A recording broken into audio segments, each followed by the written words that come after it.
Hi friends, అందరికీ నమస్కారం. Welcome to my channel. ఈరోజు మన ఛానల్లో మరొక కొత్త రెసిపీ వచ్చేసి దోసకాయ పచ్చడిని ఎలా చేయాలో చూద్దామండి. ఇలా చేసిన ఈ దోసకాయ పచ్చడి అయితే చాలా టేస్టీగా ఉంటుందండి. మరియు చాలా సింపుల్ ప్రాసెస్లో చేసుకోవచ్చండి. ఈ కొలతల ప్రకారం చేస్తే అయితే చాలా టేస్టీగా ఉంటుంది. ఇలా మీరు ఒకసారి ట్రై చేసి చూడండి. మరి దోసకాయ పచ్చడి కోసం ముందుగా దోసకాయలు అయితే ఒక 3 వరకు తీసుకున్నాను. ఈ దోసకాయలను శుభ్రంగా వాటర్తో కడుక్కొని తడేమి లేకుండా తుడుచుకొని ఆరబెట్టుకోవాలి. కనీసం ఒక 10 మినిట్స్ వరకు ఇలా ఆరబెట్టుకొని ఉంచుకోండి. ఒక 10-15 మినిట్స్ వరకు దోసకాయల పైన ఉన్న తడి మొత్తం ఆరిపోయిన వరకు ఉంచుకోవాలి.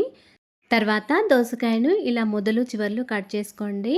ఇలా సగానికి కట్ చేసుకొని మధ్యలో ఉన్న గింజలన్నీ కూడా తీసిపడేయండి. ఈ దోసకాయ ముక్కలు వచ్చేసి ఇలా కట్ చేసుకొని పెట్టుకోండి. మరి చిన్నవిగా కాకుండా మరి పెద్దవిగా కాకుండా ఇలా కట్ చేసుకొని పెట్టుకోండి. ఇప్పుడు ఈ దోసకాయ ముక్కలని ఏదైనా ఇంట్లో ఉన్న గిన్నెతో ఇలా కొలుచుకోండి. ఇక్కడ నాకైతే ఒక 3 గిన్నెల వరకు దోసకాయ ముక్కలు వచ్చాయండి. దోసకాయ ముక్కలన్నీ కూడా ఏదైనా గిన్నె లేకపోతే బేషన్లోకి వేసుకోండి. ఇప్పుడు ఒక చిన్న మిక్సీ జార్ తీసుకొని దీనిలోకి ఒక పావు కప్పు కంటే కొంచెం ఎక్కువగా ఆవాలు, ఒక 2 టీ స్పూన్ల వరకు మెంతులను వేసుకొని కొంచెం మెత్తగా గ్రైండ్ చేసుకోండి. ఇక్కడ ఆవాలు మెంతులని ఫ్రై చేయాల్సిన అవసరం లేదండి. డైరెక్ట్గా ఇలా పొడి చేసి దోసకాయ ముక్కలలో వేసుకోవాలి. ఇప్పుడు దీనిలోకి ఒక 3/4 కప్పు వరకు కారంని వేసుకోండి. మీకు కారం కొద్దిగా తక్కువగా అనిపిస్తే మళ్ళీ ఒక పావు కప్పు వరకు ఎక్కువైనా వేసుకోవచ్చండి తర్వాత. ఇప్పుడు దీనిలోకి ఒక పావు కప్పు వరకు ఉప్పుని, అదేవిధంగా ఒక కప్పు వరకు ఆయిల్ని వేసుకోండి.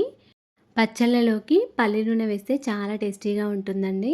ఇక్కడ నేనైతే ఒక కప్పు వరకు పల్లి నూనె వేసుకున్నాను. ఇప్పుడు దీనిలోకి కొద్దిగా ఇంగువ కూడా వేసుకోవాలి.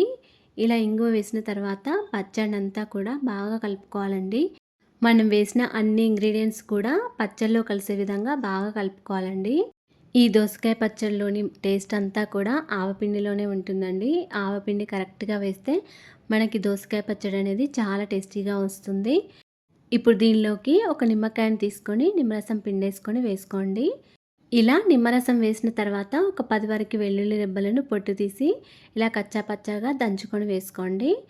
ఈ పచ్చడిలో మీకు వెల్లుల్లి ఫ్లేవర్ ఎక్కువగా కావాలి అనుకుంటే మరొక 5-6 వరకు వెల్లుల్లి రెబ్బల్ని దంచుకొని వేసుకోవచ్చు. ఇలా పచ్చడి అంతా కూడా బాగా కలుపుకోండి. ఇలా మూత పెట్టుకొని ఒక 3 రోజుల వరకు ఇలాగే ఉంచుకోండి. పచ్చడి అనేది చక్కగా ఉరిపోతుందండి.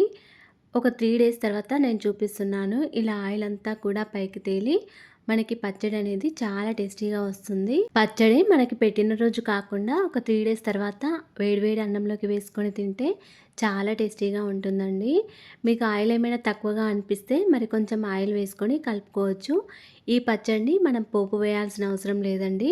మీరు కావాలనుకుంటే ఈ పచ్చడిని ఎండుమిర్చి, కరివేపాకుతో కూడా పోపు వేసుకోవచ్చు. అంతేనండి, ఎంతో టేస్టీగా చాలా సింపుల్గా చేసుకునే దోసకాయ పచ్చడి రెడీ అయిపోయింది. ఈ పచ్చడిని ఒక 3 నెలల వరకు మనం నిల్వ చేసుకొని తినేయచ్చండి. చాలా టేస్టీగా ఉంటుంది. అలాగే ఫ్రెండ్స్, మా ఛానల్ని ఇంతవరకు సబ్స్క్రైబ్ చేసుకోకపోతే సబ్స్క్రైబ్ చేసుకోండి. వీడియో కనుక నచ్చినట్లయితే ఒక లైక్ చేయండి అండ్ షేర్ చేయండి. ప్లీజ్ మా ఛానల్ని సపోర్ట్ చేయండి. Thanks for watching.